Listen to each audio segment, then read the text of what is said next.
Hey everybody, it's Karen Anderson here with Aortic for our week in review. Before we get started, I'm going to ask you to click that like button and click the little bell so that you're notified every time we go live. We go live for our week in review. We go live for live Q&As. We go live because we're just being silly, and we'd love to have you be a part of that. So if you have a chance to join in with us today, we're going to ask you to just leave us a comment. Also, don't forget to share so that other people can receive information like you guys do and feel supported. So I'm so excited that's why I'm jumbling over my words, because I've got two people here with me today live. It's so exciting. I have Molly Thomas. She's one of our social media administrators coming to you live from California. And I also have Amy Johnson here from Rock from the Heart, coming to us from chilly Minneapolis, Minnesota. Well, you're not in Minneapolis, but you're in Minnesota. Close enough, yes. Close enough. And we're so excited to have you. And I can't wait for you to talk a little bit about what's coming up in just a few short days.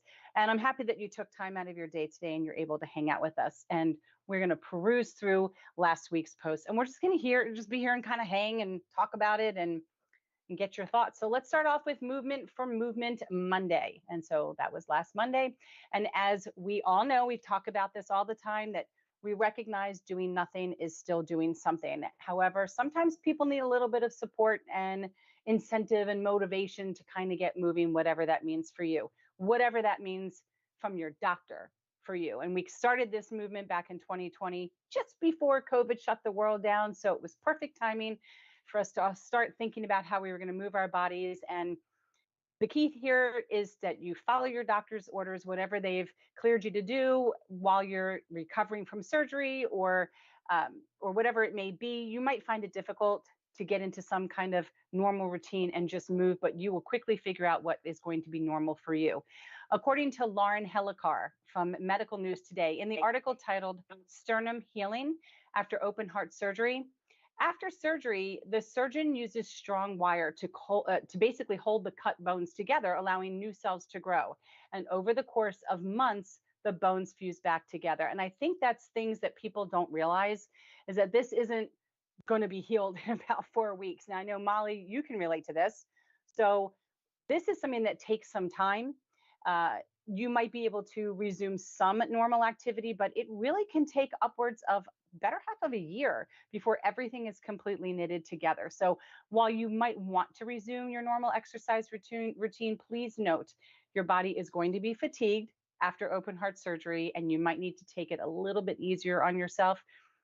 During the first 3 months after open heart surgery, it's safe to do easy chores around the house. Although I didn't do any of this. I took it and milked it. I wasn't washing a dish. I didn't do what it says here and fold clothes. I wasn't pruning a flower. I don't know how anybody would have been able to get down on the ground and do that. But these are the simple tasks that you are able to do about 3 months afterwards. And social activities like going to the movies or going to the restaurants, it's also safe as long as it doesn't involve a lot of physical effort. So a person should basically be aiming to walk every day. Start with a short distance, try to walk up little by little, adding a little bit more. Walking supports blood circulation and also helps to reduce the risk of pneumonia and constipation, says Helikar. And that's true. If you're worried about constipation, the more you walk and you move those intestines around in your body, the more things start to also move with help from Senecot, from your stool softener after your surgery. But please discuss all of your physical activity and potential limitations with your doctor. We're always here to just share articles for informational purposes, never to replace your own personal medical information and recommendations. So I know that in your home, Amy, there wasn't any open heart surgery, but there was still procedures that were done. Do you want to talk a little bit about restrictions and how things were getting up and moving for your loved one that had surgery, had the procedure? Oh, you're muted. It's okay. There we go. I got to unmute. I muted when I was. Go ahead. So, yeah, so it was, you kind of see things were all over the map when you looked online before your surgery. What can you do? What can't you do? And really, on the caution, talking to the doctors, what can I do? With Pete being a drummer, his main thing was, when can I drum again? So he actually videotaped himself drumming and showed that to his cardiologist. He showed it to the surgeon, and he showed it to the discharge people before we left, to say, when can I do this? It was amazing in the hospital how they start you working on getting back up. It's like, what do you mean? You just opened me up. You want me to do what? You want me to get out of my bed? You want me to walk? But very encouraging people at the hospitals, getting up, doing some walks, making sure you could walk up the little fake staircase a few times before sending you home. And then actually getting home, set up with a comfortable chair, so important in the recovery. The easier it is to get in and out of that chair, the easier it is on your body as it heals. Amazingly, our dogs, which was one of my big concerns, are they going to, jump on his chest and do anything? It's like animals know. And Hmm. they would sit next to Pete's chair, and they didn't once. Our jumpy dogs did not jump on him once. And even the cat took it a little easy on him. But you don't know, when can I walk? Okay, let's walk up across to the driveway across the street. Now let's walk up to the mailbox. Next day, we're walking a little bit farther up the street. And within a couple of weeks, actually making it to the end of the block and then around the block was a huge day. And Pete started his cardiac rehab pretty early. In the Hmm. process, he was only home a few weeks when they got him in for his evaluation for that. So within that first month, he started cardiac rehab, which was phenomenal for him. He could barely walk from the door of the hospital to the cardiac rehab center without taking a break the first few sessions. And then within a couple of weeks, of course, you're walking the entire way. But, you'd think total rest would be great, but walking, easy walking. When can I lift my arms to wash my hair? When Hmm. can I lift a gallon of milk in? And Pete, he's so detail oriented. I think he had notes on his calendar what day he could lift the dog food, what day he could lift a gallon of milk. But really, when you talk to your doctor, they're going to tell you exactly when and how, to do these different activities and encourage to err on the side of caution. Do a little bit less versus doing a little bit more because it's a huge, huge surgery to recover from. And if you push too hard, that might actually set you back more Exactly. than if you take your time. Right. And it could actually set you back also emotionally, because if you have this idea in your head that you can do something and then all of a sudden you feel like you can't, you have to realize that that can't may very well just be temporary. And I think also, to what you were saying, there's is a known fact on how long it takes for the bones to knit back together. And it's different in the sternum because it's a part of your cage. You need to be able to sit upright and have good posture, but you can't do that for the first 12 weeks. It's limited on when you can start stretching or reaching behind. But there's also a strain, I think, that happens from medication. Some people feel more fatigued and they have a different reaction from their medication. And it's not that you physically aren't capable because of the surgery. It might be that you're physically feeling limited because of the medication. So I think the point of all of this article really is to explain, really don't be so hard on yourself, but you need to over communicate with your physician. So, Molly, what's your experience? That was exactly what I experienced, what you described, Pete. And it was everything you said is exactly what I experienced. I wasn't striving to go, beat down on the drums or go do anything that I was doing before. I was wounded, physically and emotionally. I was just wounded. So I wasn't really striving to break any records. And I was limited. Like I was breathless and weak and tired. And like you just said, Karen, I think all the new medication I was on was just bombarding me all at once. I the best advice. I mean, the doctors gave the advice, but your body also tells you what it can and can't do. It's not going to allow you to push it too far because you will just flat out fall out. But the best advice was frequent short walks as opposed to one long walk or whatever in the beginning days and weeks. Um, I made that mistake of thinking I can do it, and I did it. I think I did 3 miles within the first week or so, cumulatively over one Okay. day. And then I come down with AFib. So I think I hurt myself by pushing too hard on that one day. And I reeled it back. The AFib got taken care of. So since then, I just kind of just did a little bit. Stairs were out of the question. I would look at stairs and just, have to stop and catch my breath. Um, and I did start my cardiac rehab exactly 2 months after my surgery. And it was the best thing I've ever done. And I'm actually continuing it to this day. And I am, whatever, I'm almost 2 years out. So cardiac rehab was a godsend for me. Hey, listen, for I started the cardiac rehab, but prior to that, I went to physical therapy just to learn how to do diaphragmatic breathing and just to have more confidence in myself. And then I did PT, monitored PT for almost 7 years. So because I would get really into it and then have a setback because something would go wonky with blood pressure or my an aneurysm would grow and then I'd say, oh, I'm going to stop doing anything physical, which is so it's that makes sense, but it's contrary to what you should do because the heart needs to be exercised. You can't just live in this bubble of just breathing and that's it. So I've been doing it for a long time, and I like that in physical therapy, or if you have a trainer, they will take your blood pressure before, during, and after. You might not be on a monitor, but at least they are monitoring you and reporting back to your physician. So that kind of makes me feel a little bit more confident. Yeah. So, but And interesting. so It's many still, people go ahead. think Sorry. so many people think that cardiac rehab is just walking on a treadmill. And Pete always says, no, no, no. It is so much more. I mean, you'll see it in the support groups and the conversations. It's like, oh, you can do it at home, just walk on the treadmill. But it's not just, it's like Pete said, it's what gave him the confidence to maybe go a little harder or know when to pull back. And also the education piece and the camaraderie of being in a room with other people that are And also, yeah, you know. and then you graduate, and I don't know about your Mhm. place, but I got a certificate and I got some goodies, and I liked the education. We had nutrition.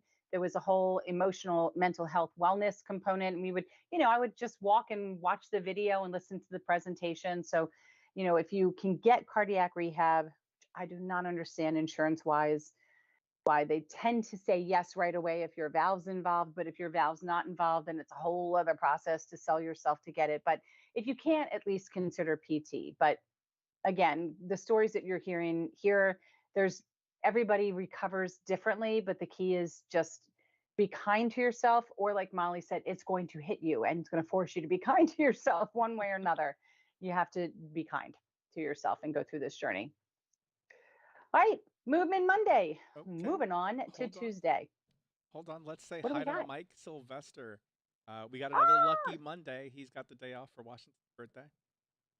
love that. No Like mail today. every time there's a Monday off, we get to have Mike be with us. This is awesome. Thanks for joining, Mike. All right, that brought us to Tuesday, and Tuesday was Valentine's Day, and it was Aortic Pun Day, Vascular Pun Day. So we put a couple of the puns up that we had, and then I'm going to share with you some of the puns that people put on our page. But we always know that I aorta tell you how much I love you. That's such a good one. I kind of like a couple of these. You've stolen my heart. I hereby place you under cardiac arrest. Two blood cells met and fell in love. Alas, it was all in vain. Like, that's kind of corny, but I get it. All right, so here's some of the others that came in from the community. And then if you can think of any off the top of your head, no pressure, do share. We heard, okay, of course, it's a Carly Simon song, right? You're so vain. You probably think this heart is about you, don't you? I cracked myself up harder. All right, I don't have my glasses, so this is fun. Heart to get you. Wait, hard to get, but you aorta know how much I love you. So a little play on the first one. He was able to he was able to it instead of articulate, he was able to articulate his emotions. That's one. I think that person won our contest. Aorta love and protect balloon. I'm not sure. I have to think about that one. We all kind of like, okay. I do not want us to be apart. Our two hearts beat as one. Wasn't that a song too by somebody named Stacy something? Two hearts that beat as one. Okay, that was from the 80s. All right. I can hardly wait to see you. Hope you party hardy this Valentine's Day. Uh, you're playing hard to get. And then again, another one I ought to tell you how much I love you. So if you guys have any vascular puns you'd like to share, please do take the floor. This is when, Josh, we play crickets. I'm all out of puns. Well, then the challenge is on for next year. Well, how about this? Would you guys do for Valentine's Day anything? Because some people are celebrate, some people are like, Hallmark, just a Tuesday. What are your thoughts on that? We drove up to the mountains of outside of San Diego into the snow because it's just had so much snow. It's so beautiful up there. And went up there for a couple days and had a beautiful dinner at this awesome restaurant. And, the full on got a little rose when she came by and welcomed us to the restaurant. It was, that steak and shrimp and all that fun dinner.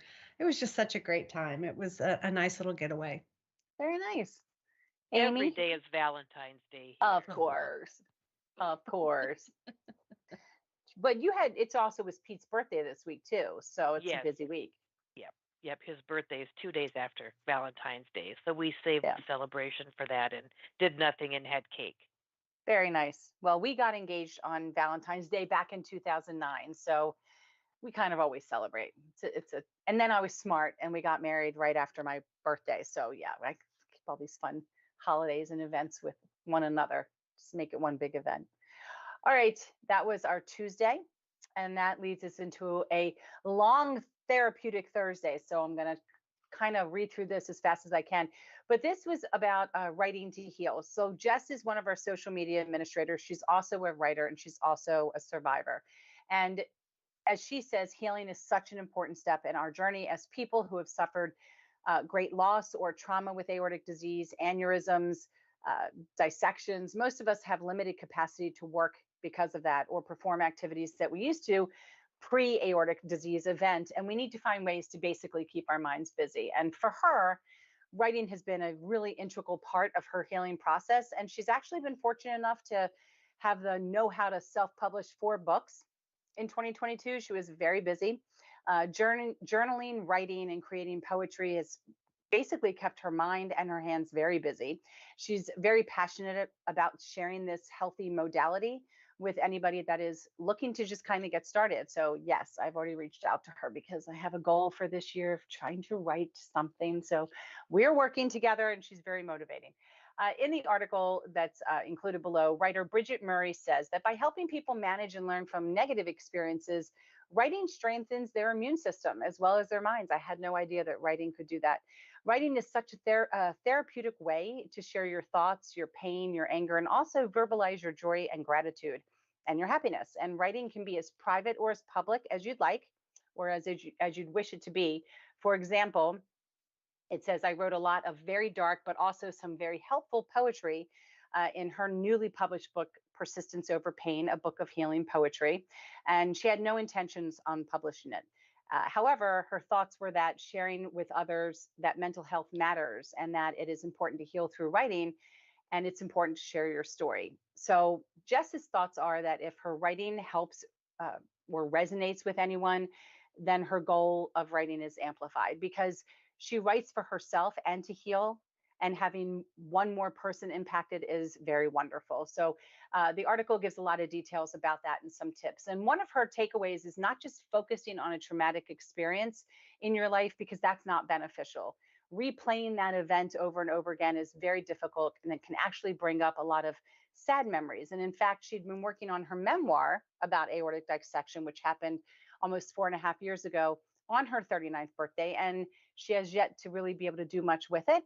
And it's obvious that the trauma and sadness of that event still really resonates with her, and it's too raw to write about it. Instead, she chooses to write about her struggles and her triumphs in her daily life. And that's where she's trying to regain normalcy or kind of figure out that new normal that we all kind of talk about. And so the question is, do either of you write, journal? Do you create poetry? And she says that if you do, you should probably share it with others, or just, are you doing it for your own mental health? Like, is there a goal in your writing? And her best advice to anybody to get started is just start, just write. Don't plan to start, just do it. Don't worry about what it sounds like. Don't worry about grammar. Don't worry about spelling. Just write from your beautifully broken, newly healed heart. And she's curious to know about anybody and what everybody's writing. So yeah, I tried journaling after my dissection. not very, I consider that like metaphysical stuff. I'm not really into that, but it's interesting because when I went back and read it, it was really dark. It was really, I could feel the pain of my PTSD and my thoughts and everything. And I think for me, the hardest part about journaling or writing is that we're so used to typing and texting that when I try with a pen, I my handwriting's so atrocious. It looks like I'm writing with it between my toes. I can't read half of what I write myself. Gone are the days when I was all girly and I'm going to write and it's going to be beautiful and loopy. I just don't have the patience. I'm so a paragraph ahead and trying to catch up that it's the actual physical part of it that drives me nuts. I have a lot I want to get out, but I'm gonna have to just talk into the computer and do it like this. Molly, what's your thoughts about it? I too have not written anything about, I just know what would come out and it just wouldn't even be worth rereading for me or anyone else at this stage of the game. So I Yeah. did buy two little, notebooks, spiral notebooks, um, and they're used for keeping my medicine journals and my blood Right. pressures. So I Yeah, mean, it went to some good use, and I haven't that's true. missed a day. I do it every single day, twice a day, and with little notes to the side. But I mean, that's the extent of my writing regarding this. I just haven't, but I was inspired by her article, what Yeah. she wrote. And I thought, I know there's something to journaling. They've always said, just write a little. It's cathartic. I don't know. It's helpful. So I think I might be turning a corner here soon and might get that Yeah. other spiral notebook out and start writing. Yeah. I found my diary from how old would I have been? 1982. So I was like 13, I guess, 12 or 13. If it's anything like that, nobody wants to read what I write. It was pretty bad, but at least I know I did do it. And I did fill up two diaries when I was younger. But yeah, I think it's time. I think it's time to at least try or to do it like electronically, talk into it and let the computer write it out, at least get out some of this brain, do a brain dump, I think is what it boils down to. Amy, any thoughts on that? Well, like you, I used to have beautiful handwriting, and because of the age of computers, we type everything. I can't read my own handwriting. And so I prefer to type. I can't type on a phone. Those little tiny keyboards and my little Hmm. chubby fingers don't work very well.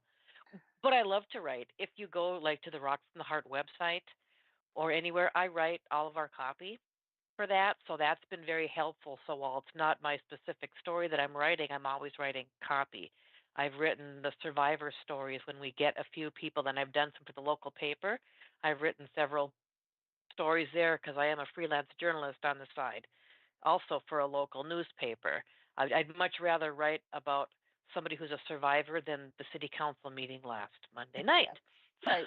Much preferred to write the human interest type stories. It's hard. It's something that's really important.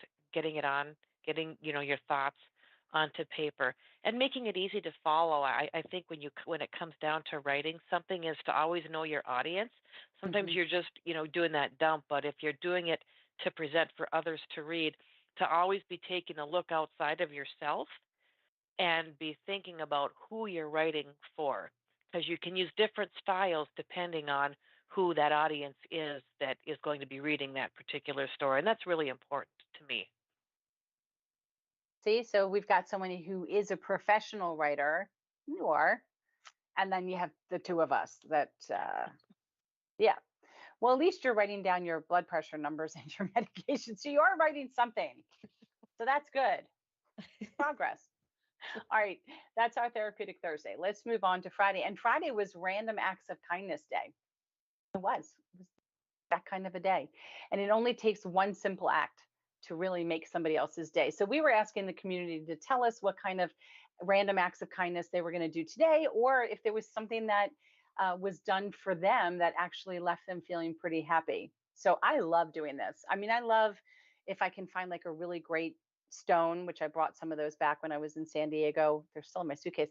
And I like to paint them and just leave them strategically in different places. And with the hope that someone's not going to take it and bring it home, but maybe they might move it to another location, possibly, or they just see it and they look around like, did someone leave this? That's always cute when you can catch them doing that. I love doing stuff like that.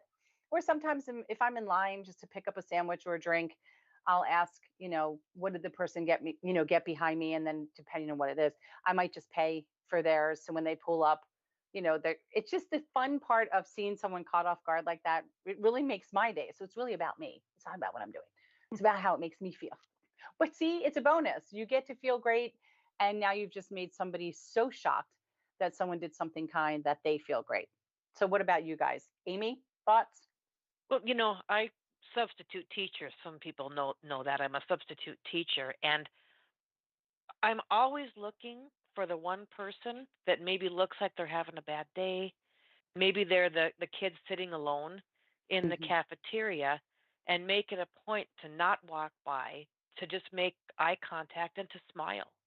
And you'd be amazed how much you watch their faces change by just giving them a smile or just acknowledging them when they've got their head down looking like there's something wrong. And of course, I try to do that every day when it comes random acts of kindness. But I love your rock idea about just leaving something. Yeah, I do I mean, too. That's the Yeah.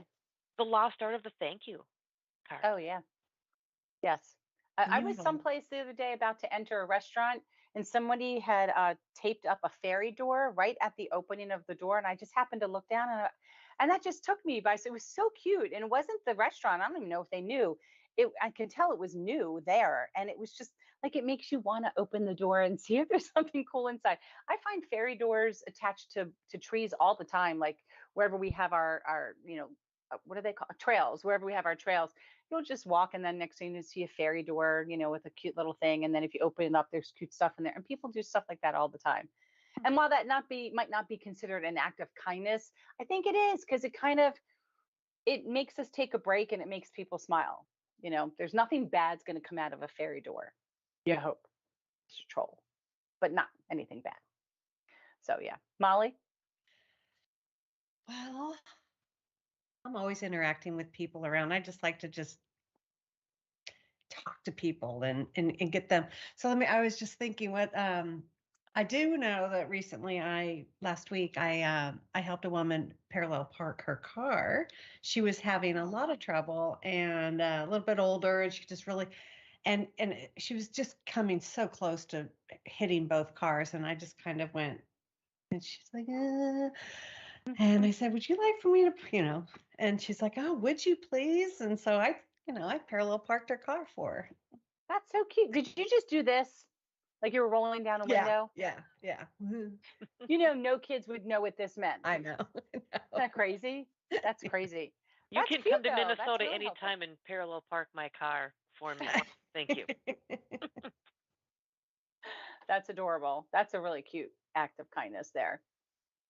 All right, It's we are going to move on to share with you Saturday.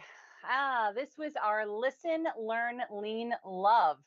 I like And that. you are listening with Rock from the Heart. You're doing this with all organizations, but you're learning information from Think Aorta. You're leaning on other individuals with Aorta Cope, and everything just equals love. It's all about community collaboration, and creating awareness is a cornerstone of Aorta Cope. This doesn't just mean awareness of aortic disease, but it also is awareness of what's going on within the community and the organizations that are available to you. And 501c3 charitable organizations are run by the generous donations from others, and your donations are tax deductible. This means that some or all of your donations are used to fund the organization's initiatives. And one of the things that's not listed is on here is in this community, you have to recognize a lot of people that work in these or volunteer with these 501c3 organizations are patients or caregivers themselves. So we're doing this while living in this world ourselves. And Aorta Cope is a 501c3, and we actually use 100% of the donations towards our initiatives within the community. We have an open page that's on Facebook, but also we have a closed private forum that welcomes anyone. There's also a closed private forum for caregivers only, so we do vet that. And there's also one that's our grief page for any individual that's lost a family member or loved one to aortic disease. And with us, every board member, every director, every administrator that volunteers their time, and no one here receives a salary. But again, all of us have aortic disease. So I think that's important to mention. But There's also other 501c3 organizations and Facebook groups and Facebook pages, and they provide a lot of insightful conversation pertaining to aortic disease. They help answer questions, provide information, what's going on within the community, and offer support to other people. And there's a few that work hard to offer an outlet for creativity as well, to just take your mind completely off of aortic disease and just escape that. So listen, learn, lean, and love. That's what community collaboration is all about. And you're going to find a variety of ways to feel educated and supported through the efforts of Aortic Hope, Rock from the Heart, and Think Aorta US. And there is a link to some, but not all, of the communities that exist in Facebook, the communities that are on websites, and there's a list of all of the things that Aortic Hope does within the community. But more importantly, we get down to the list of the organizations that we participate with, that are related to us, and including those that are nonprofit organizations. And I think this is a great time to kind of segue into Amy talking about Rock from the Heart and some of the events that are coming up just now this weekend. Yes, well, just in time for winter's return will be our post Snowmageddon event on Friday. Is the annual, this is, I believe, the 50th, 2019, 20, 21, 22. Yes, our 5th Aortic Health Symposium that's going to be in Minneapolis on Friday. We have speakers from 1 to 6. We've got a phenomenal speaker lineup this year. And then that's followed by a cocktail reception and a dinner where people have time to connect. We learned that not everybody can, physically or logistically get to our events. So we've always live streamed the event. So you can register to watch the live stream. Actually, Josh, who's here, will be helping us kind of drive that bus a little bit to make sure that we have that. And then it also gets recorded. So what we like to do is know that the education is so important that we will take that video, we'll break it up into individual topics and post it on our YouTube channel post-event. So you've got several opportunities to get that education. Either come to Minneapolis and attend live, which we would love. You can watch it on our YouTube channel, and please subscribe and hit the like our page as well, and or watch it after the fact.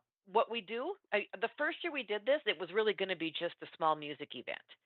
But we went big, and then we met Karen and some other people that were coming from out of state. And we said, if they're going to come all this way to Minnesota in February, let's make it a 2-day event. And that's when the education piece was added. But this Saturday will be the concert with Rick Springfield we got this year. Pete would tell you that he goes, we do the music to get people's attention, to get them in the room, and then they're going to walk out of there with a newfound knowledge of the importance of talking to their doctor about their heart health and getting their aorta checked, knowing their family history, understanding that if they've had people that have passed away suddenly from the quote-unquote massive heart attack, in many cases, that perhaps was not.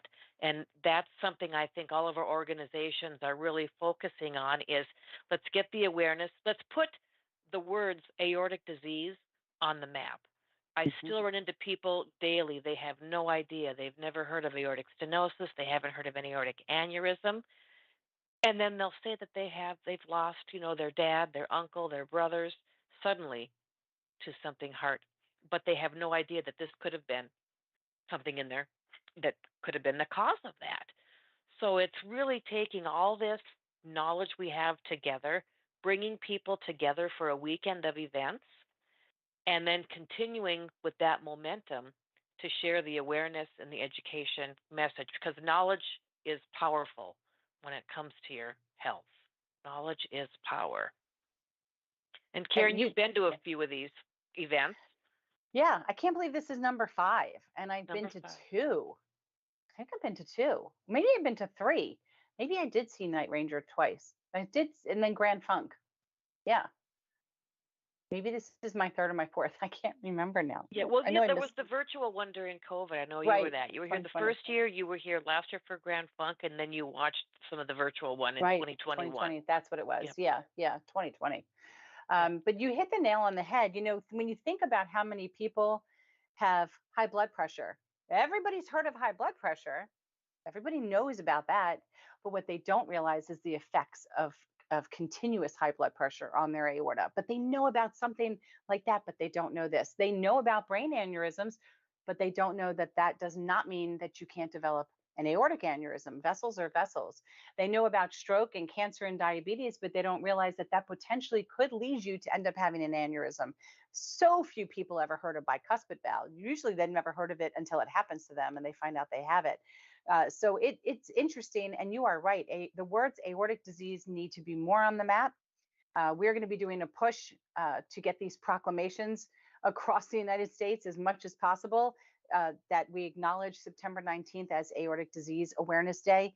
It used to be Aortic Dissection Awareness Day, and we have since changed that to have it be all encompassing of valve and aneurysms, and just have those two words, aortic disease, really be in the forefront of someone's mind. And that's the efforts of Think Aorta with their Think Aorta, Think Family campaign. So we're hoping one day it's think, fill in the blank, think family. Can be any of the things we've already mentioned. And so what I love that you do is it's just what a great way to bring people together. Who's not going to be happy coming together over music? It's so fun. Even if you don't think you know some songs, you do know songs. And even if you don't, you can be entertained by watching other people act crazy singing the songs because it's so entertaining. So yeah, and you put on a great event, and I love watching Pete and his band perform, and how thrilling that they get to open for these acts. It's just so wonderful, and the education part is great as well. I mean, I'm always learning something, and I love when I can take away something from every event that I watch or I'm part of. So Yep, and I'm so I know excited. for Pete, for him being able to be up there playing his drums for Right. these people, it's like it's that visual. It's like, look at this is what survivors. This is what survival is. This That's is right. what your life can be like after heart surgery, after Right. aneurysm repair, after you get a new valve. Yeah. That the life doesn't end, because that's all we saw when he was Mm. diagnosed in his 2 years. I mean, our organizations didn't exist when he was diagnosed in 2015, and Yeah. everything you found was the doom and gloom. So Mhm. Rock from the Heart is as much a feeling as it is an event, where Yep. people will walk out of there going, now I understand, I'm not alone, these are my people, and they walk out with hope. Right. And it's been so successful that we started in Minneapolis in 2019. We expanded and added a second event in Fargo last year that was very well received, and a third location in 2023. We're coming to Baltimore to see Karen. Exciting. Can't wait. And we'll see what happens. Exciting stuff could be happening on the horizon. So it is. It's wonderful. And we're excited to be able to host you and excited to participate in just a couple days. So yeah. Yep. So please, Snowmageddon. yep. I know that Josh was going to put up, the link to Hmm. register for that. It's really important for us for future funding to understand, the people that are actually participating and watching that. So while you could just go to our website and watch it, please go and at least register on the website to watch the virtual symposium if you're going to watch that way, so that we can just, keep track and know, and plus so we can send you a random act of kindness and say thank you for being a part of it. And it's crazy when I think about all those people that are going to be in that auditorium. It's pretty close to, if not equal to, a double digit percentage of people that have an aneurysm, at about 4 to 4.5 that are in there that night, that moment. And there's a single percentage of those people that probably are very close, if not there, to needing to have surgery, and they don't even know. They And don't that's even know. crazy, because aortic dissection is so incredibly rare, but aortic disease, not so much, not so much. So it's great that, I think, didn't you leave QR codes on the seats? Didn't you have that, Yes. Yep. something there? So there's ways that even just the general public that are coming to see Rick, because if they're going to have an opportunity to learn about this as well, and start asking those questions about their medical histories and determining if they're potentially at risk. And that's the whole key, is to figure out who might be at risk, get those individuals identified, and then they can start receiving support and attending symposiums and concerts of their own in their own cities, hopefully. So it just spreads and it continues to bring the awareness, which I love. It's great. Maybe we'll be out in sunny California one day. Yes, come We're on. In Molly's February, territory. yeah. That's what you need. You need a Yeah. February in California. My goodness gracious. Snowmageddon. You're right. Hasn't snowed, and now it's going to be snowing. Break out boots. I'll do anything for Rick, so it's fine. And you, of course.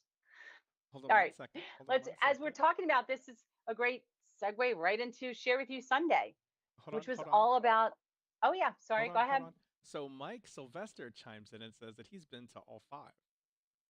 And he's got VIP tickets coming up for this weekend. Yes. Yes. Looking forward to seeing you, Mike. Can't wait. Been a year. That's awesome. That's awesome. Even All right. Fargo Yeah. in between ground blizzards, Mike made it last year. Yeah. I'll get out to Fargo one day. Never been there. I don't know if it'll be, well, you moved it now to May, so that's doable. Yeah. Fargo in February, I don't know. But we'll see. All right, Share With You Sunday. Who knew that 2 simple words could have such an impact? Think aorta. It literally is that simple. It is considered more of a pre-active organization. So Think Aorta US, which was born from the campaign out of the UK and Ireland, it strives to educate emergency room physicians and first responders about how they can think aorta. And if they spend their time thinking about the aorta, this could actually improve diagnosis time and outcomes from those that have undiagnosed chest pain. And aortic dissections, as we just talked about, are rare, but aortic disease is a lot more common than you think. And we tell people, check out the website to order the posters for your doctor's office. We are going to be launching Think Aorta, Think Family, which is more of an initiative from Think Aorta US, being adopted globally. And that's coming in the middle of March. But this is the poster right here. And this really goes through most of the common symptoms that occur with a dissection, how the pain can feel, how it can be just a sudden onset. It can feel tearing, ripping, sharp. It can also just feel mildly uncomfortable, a little bit like acid reflux. So we can't train people to just only look at those that have this tearing of their body, because they may not have dissected all the way down. So they're not going to necessarily feel that. So we go over a lot of the most common symptoms, how you would determine this through a physical examination, because the EKG is probably going to be closer to normal, and D-dimers that test for heart attacks are probably going to be normal, maybe a little elevated. But a lot of people come in with everything from typically a pulse deficit or cold extremity, definitely blood pressure differences between limbs, whether they're checking them around your ankles or on your wrists or your arms, sometimes signs of a stroke, neurological changes, a new heart murmur that's present that wasn't there before. We also talk about on this poster diagnostic warnings, risk factors, all of that is in there. So this campaign of 2 simple words, Think Aorta, that's what we're asking everybody to do from a professional standpoint. And that's what we're asking all of the community members to do. Take that time. We fully support the Think Aorta US organization. And as a community, we want you, because you're here, you've already been diagnosed, we want you to just take a minute and share this information with your first degree relatives and just really determine who might be at risk. And let's try to stop that rare dissection from occurring. So that was our Sunday. Any comments or thoughts, Molly? You think aorta all the time. I do, and I love my T-shirt. It's a very strong T-shirt. I should grab it, but it looks just like that black with the big red Think Aorta, and it catches attention. And it does strike up conversation. I wore it to the cardiac rehab workout recently, and everyone's looking, and but it was it's a great campaign. It's brilliant. Very simple. Get your attention, and there's so much information that goes along with it, and it's all spot on. I mean, everything I've read, I experienced, and I'm really happy, pleased, I guess, to know that this is coming about. Like it's hopefully it'll just be on the front of everyone's tongue, or however you say that, but like right there, just up there with other things that people have pushed their causes or what have you. I just really, I think the doctors are and surgeons and hospitals are welcoming this, because it's absolutely. So absolutely. I mean, this isn't I mean, there's nothing that's health related that would be considered minor. To everybody who has a condition, it is major for them. And I understand, but we all knew the acronym for stroke was FACE, right? I think is what it was. And there were certain things to look for to determine if someone was having a stroke. Well, that's what we're hoping that the Think Aorta will eventually grow to become. And it's already being widely adapted to go in that direction now. I mean, your aorta is pretty important. It's the superhighway of life. I mean, it's what's feeding the blood, the oxygenated blood throughout your body. So it's kind of important, and not a lot of people even knew what it was, but it's super important. Yeah, Yeah, and a lot of people, they don't have any symptoms leading up to right. this, like myself. I mean, um, I just, I love when people, I love when I'm able to talk about my situation, because I just, my common line is go get a baseline cardiac workup. If you can, with your primary care, however that works, get pushed to a cardiologist and get that baseline and detect if you have anything that might be going on, and then they could delve deeper. But it's unbelievable how many of my friends and people I know that are in their 50s or so have never had any kind of workup, and they probably don't need it. Hopefully, they never do. But what a great thing to have that baseline to go from as going forward in life. Absolutely. And the other goal would be that we're doing these types of baseline tests along with mammograms, prostate exams, colonoscopies. I mean, these are things that are routinely accepted. Not quite sure why we're not there and having this be routinely accepted, especially if there is a genetic component or there is a family history. Even if you're not genetically tested, if you just need one other person in your family to have certain characteristics, then you should just have this as it's a baseline. Getting a baseline that goes a heck of a lot better, and I would think more cost efficient than waiting until a dissection might occur. And then you're into astronomical figures and possibly a lifetime of problems and issues. So a whole other long discussion. But it's good to dream. It's good to dream and be going towards those dreams. And we're making progress. So it's nice. Great. That will share with you Sunday. So we're finishing up with some events here. We will be loading up today information about our next upcoming live Survivor Series. But before that, this Wednesday, we have a support group meeting starting at 7 p.m. that you can still click the link and sign up for. It's through Microsoft Teams. Then we have on the 23rd at 7 p.m. a live Survivor Series, kind of like a Q&A going on with Bill Barnhart. He is one of our board directors. He has Marfan syndrome, and he's going to be wrapping up Marfan Awareness Month and taking questions live from you. We, of course, have the Rock from the Heart Symposium. Aortic Hope and Think Aorta will be present at a booth. We'll be speaking. We'll be rocking out with everybody, having a great time. And then next Monday, we have our weekend review. Again, same time, 3 p.m. here. And then we have a launch of something called Savvy on Rare Disease Day on the 28th. What could that be? You're going to have to wait to find out. Hopefully, you'll be here with us and we can be launching it live. And then you can ask away some questions. But that's what's coming up through the end of the month. We will have next month's schedule up before Wednesday, hopefully, or soon before the end of this week. And yeah, thanks, Mike, so much for hanging out with us and joining us today. And Molly, thank you so much for chiming in and tuning in from sunny California. And Amy, I know that you're super busy. Looks like she's got to go. She's got a massive rock concert and huge symposium she's gotten in like a couple of days. So, but we appreciate her stopping by and taking a moment to share with everybody how you can join virtually. At least register, even if you're going to watch it later. But do what she said, register for the event. Don't forget to click like and subscribe to our channel here so that you're notified every time we go live.